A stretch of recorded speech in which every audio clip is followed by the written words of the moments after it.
we have completely discussed about the plant tissues. We said that the plant tissues are mainly including the simple, that is the permanent tissues and the meristematic tissue, जिसमें हमने बात की थी कि meristematic tissues जो होते हैं उनके मेनली सेल्स डिवाइडिंग होते हैं और परमानेंट टिश्यू के सेल्स जो है वो डिवाइड नहीं होते. They have lost the property of the division and now they have attained a specific function. तो उसे हम permanent tissue कहते हैं. Permanent tissue में भी दो types थे. One which was made up of all the cells of similar type, जिसे simple permanent tissue कहते हैं. और simple permanent tissue में हम parenchyma, collenchyma और sclerenchyma के बारे में discuss करते हैं.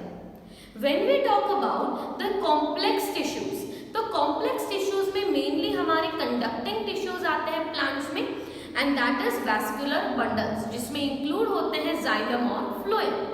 हमने डिस्कस किया था कि जाइलम जो है it is made up of different components, जैसे कि जाइलम पैरेन्काइमा था, जाइलम फाइबर्स था, ट्रैकेट्स था, वेसल्स था, पर मिलजुल के together they will be performing a single function that is transport of water.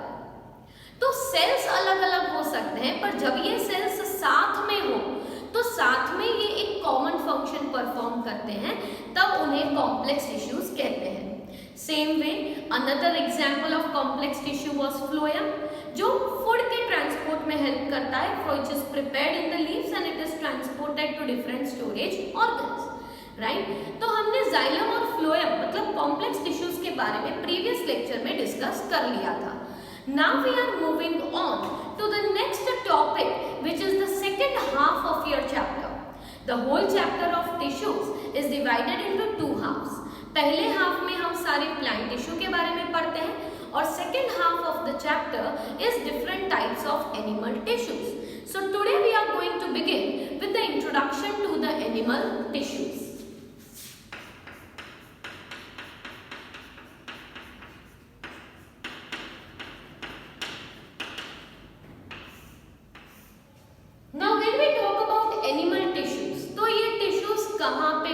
Animals में कौन से पार्ट में टिश्यूज होते हैं? तो tissues are present, that is tissues will be forming the whole organ and the organ system of our body. जब भी हम हमारे बॉडी की कोई भी एक्टिविटी की बात करते हैं, for example we talk about stomach. Stomach एक ऑर्गन है, पर ऑर्गन्स बनते किस में से हैं? Organs are actually a combination of tissues. Organ is actually made up of different types of tissues. जैसे cells जो होते हैं वो combine होके tissue बनते हैं, वैसे ही tissues के combination से organs बनते हैं और organs की coordinated activity से organ system बनता है. राइट, तो animal tissue की जब हम बात करते हैं तो हमें ये समझना बहुत जरूरी है that cells when unite together, similar cells or dissimilar cells, but when the cells will be uniting together, they will be forming the structure that is known as tissues. तो cells के combination से बनते हैं tissues. तो tissues जो होते हैं उनके combination से क्या बनता है? That different types of tissues will be together forming the organs. अलग अलग तरह के टिश्यूज जब साथ मिलके काम करते हैं तो वहां पे ऑर्गन बनता है और ऑर्गन्स जो है when they have a coordinated activity they form organ systems. Right, हमारे पास बहुत सी ऑर्गन सिस्टम्स है, जैसे कि respiratory system, excretory system, digestive system. तो ये सिस्टम्स बनते कैसे हैं? सिस्टम्स आर मेड और consisting of organs, but organs are made up of tissues. So we can say that tissues are very basic for formation of any organ. Just for an example, when you are breathing, you will be feeling the movement of your chest. जब हम breathe करते हैं तो हमारी body एक monotonous way में move होती है. Right? When we walk, we know that there is something going on in our body which instigates us to walk. तो हम जब walk करते हैं तो यहाँ पे कौन सा टिश्यू रोल प्ले करता है? तो that is the muscular tissue. हमारे पास जो मस्कुलर टिश्यू है, जो हमारे मसल्स हैं, वो हमें मूव करने में हेल्प करते हैं, पर मस्कुलर cells, क्योंकि मस्कुलर टिश्यू है तो tissue is made up of what? Tissue is made up of cells.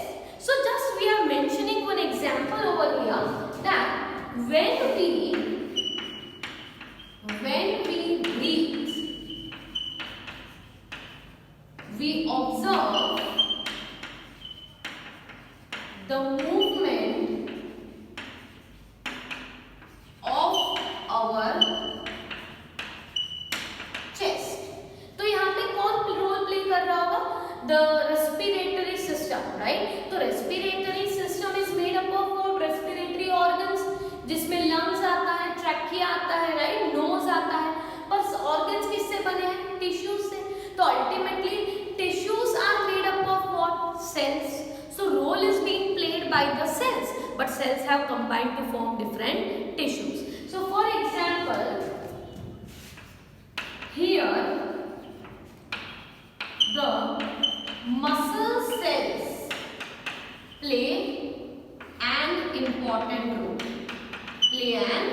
important role. So muscle cells have a property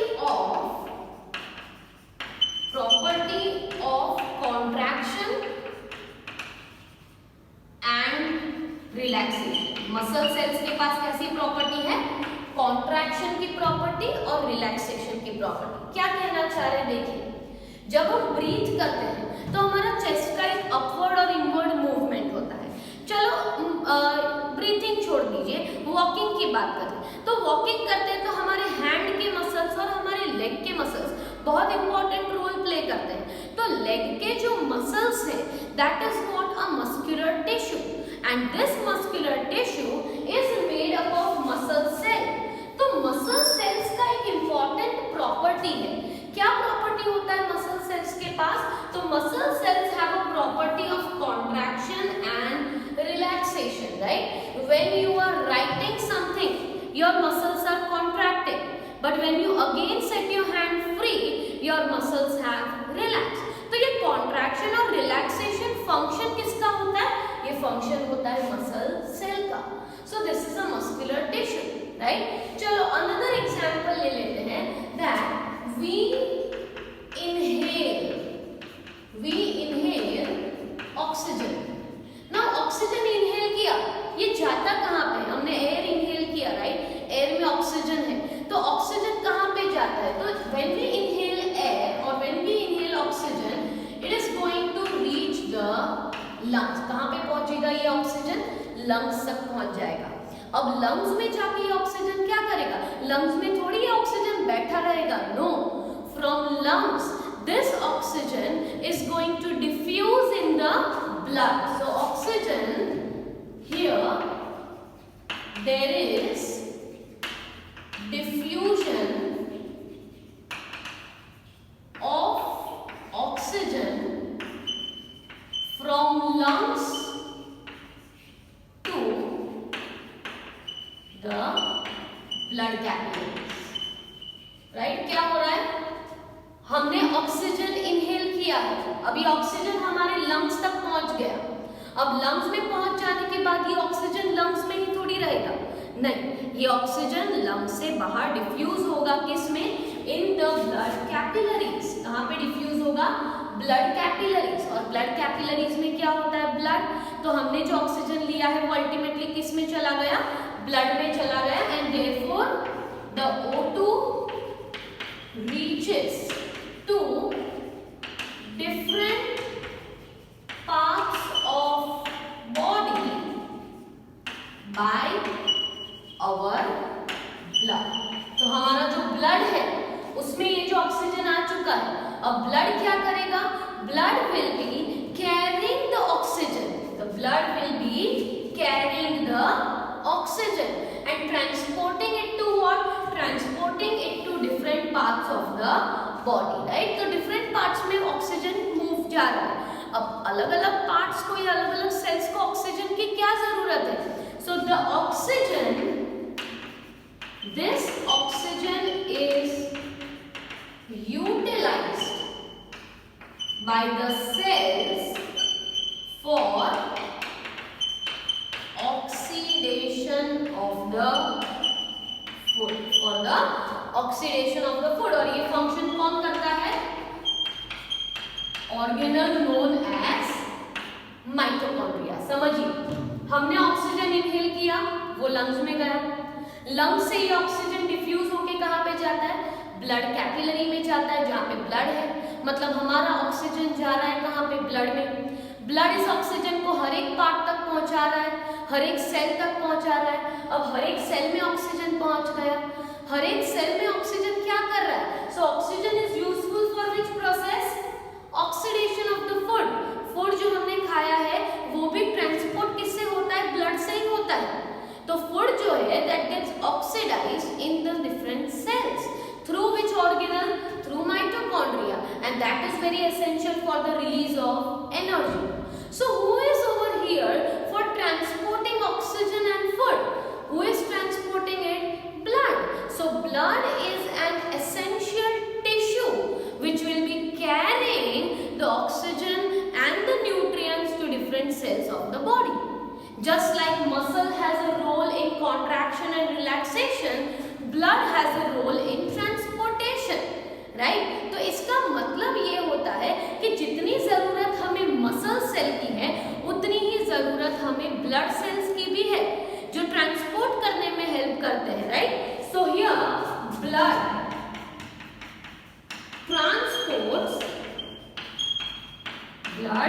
transports oxygen and nutrients to different cells of the body. Where does it transport?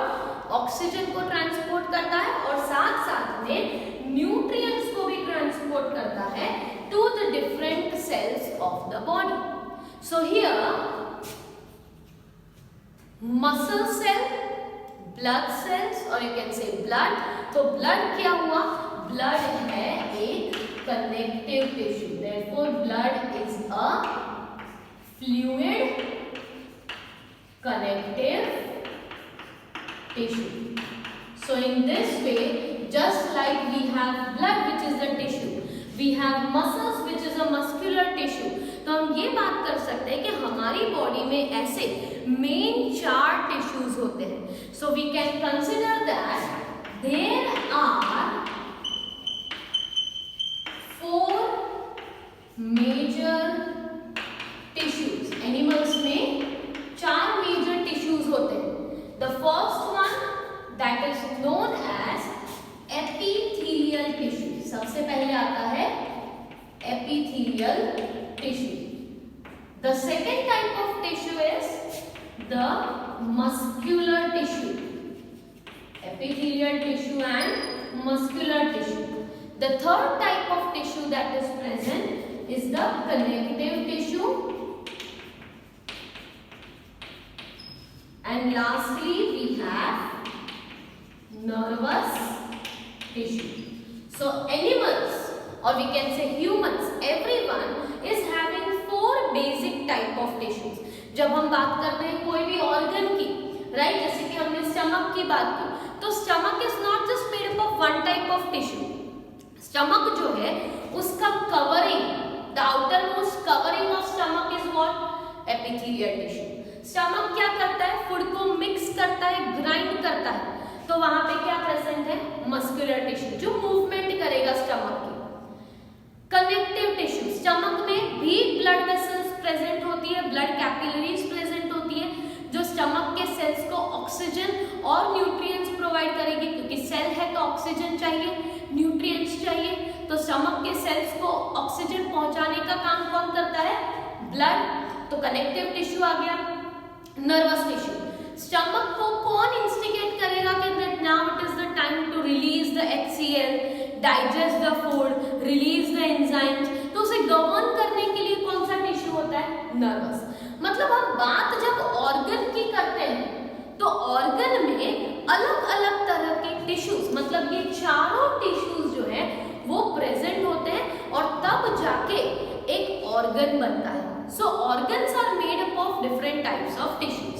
जब हम epithelial tissue की बात करते हैं तो it mainly forms the covering और the protective layer surrounding the organ का सबसे आउटर मोस्ट लेयर और सबसे इनर मोस्ट लेयर हमेशा क्या होता है, एपिथेलियल टिश्यू। कोई भी ऑर्गन का लंग्स ले लीजिए तो सबसे बाहर का लंग्स का कवरिंग क्या है, एपिथेलियल टिश्यू। सबसे अंदर का कवरिंग क्या है, एपिथेलियल टिश्यू। कोई भी टिश्यू, कोई भी ऑर्गन में दूसरा क्या होता है, मसल्स होते हैं। मसल्स अलग अलग तरह के होते हैं, we will be discussing about type of muscles, but muscles are always present. हम जब हमारे हैंड्स को मूव करते हैं, राइट, तो our bones will be attach to what, our muscles. इसलिए मसल्स कॉन्ट्रैक्ट होते हैं, इसलिए बोन की मूवमेंट भी पॉसिबल होती है। कनेक्टिव टिश्यू जिसमें हम बोन्स इंक्लूड करते हैं, कार्टिलेजेस इंक्लूड करते हैं, वो कनेक्टिव टिश्यू है। नर्वस टिश्यू जो हमारे ब्रेन से मैसेज पहुंचाएगा to each and every part of the body that now it is the time to walk, now it is the time to run, now it is the time to sleep. Every activity is actually governed by which tissue, nervous tissue. So in this way animal tissues में हम 4 type के tissues के बारे में पढ़ने वाले हैं, epithelial, muscular, connective and nervous. Today let us begin with the introduction of the epithelial tissue. तो हम थोड़ा बहुत epithelial tissue के बारे में बात करते हैं।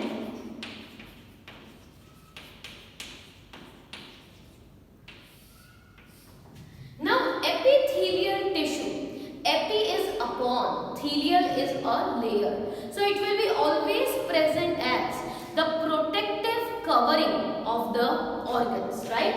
So epithelial tissue is present as a protective covering of any organ, right? So it will be present as a protective covering. Protective covering मतलब सबसे बाहर का जो लेयर है, कवरिंग लेयर, वो होगा हमेशा एपिथेलियल टिश्यू। एपिथेलियल सेल्स जो होते हैं they always lie on a another fibrous layer जिसे कहते हैं basement membrane. Epithelial cells lies on a fibrous layer which is known as basement membrane, a fibrous layer which is known as the basement membrane। मतलब अगर ये epithelial tissue है, right, तो epithelial tissue में यहाँ पे एपिथेलियल सेल्स है, nucleus है, तो नीचे जो एक फाइब्रस लेयर है तो इसे हम कहते हैं बेसमेंट मेम्ब्रेन, और ये है एपिथेलियल सेल।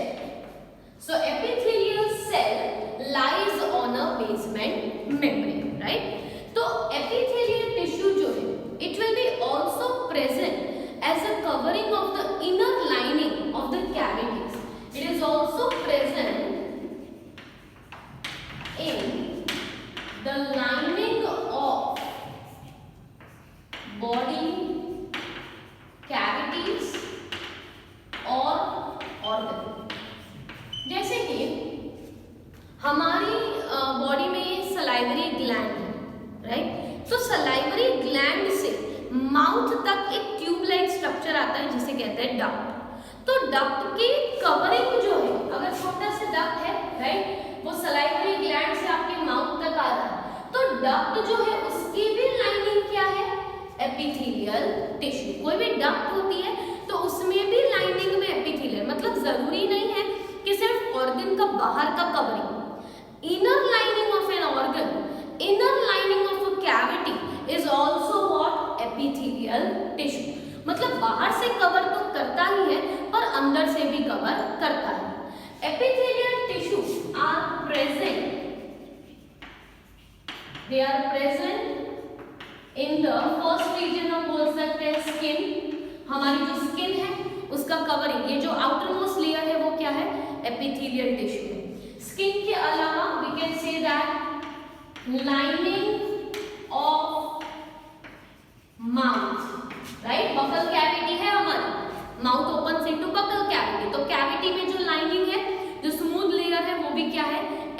एपिथेलियल टिश्यू है। इसके अलावा लाइनिंग ऑफ डक्ट्स, कोई भी तरह के डक्ट है, राइट। डक्ट क्या होते हैं, जो ग्लैंड से ऑर्गन तक जो एंजाइम्स हैं उनको ले जाते हैं, सिक्रीशन को ले जाते हैं। जैसे कि सलाइवा बनता सलाइवरी ग्लैंड में है, पर ओपन कहाँ पे होता है, माउथ में। तो सलाइवरी ग्लैंड से माउथ तक लाने के लिए एक ट्यूबुलर पैसेज होता है जिसे कहते हैं डक्ट। तो डक्ट की लाइनिंग में, राइट, कोई भी ऑर्गन के कवरिंग में,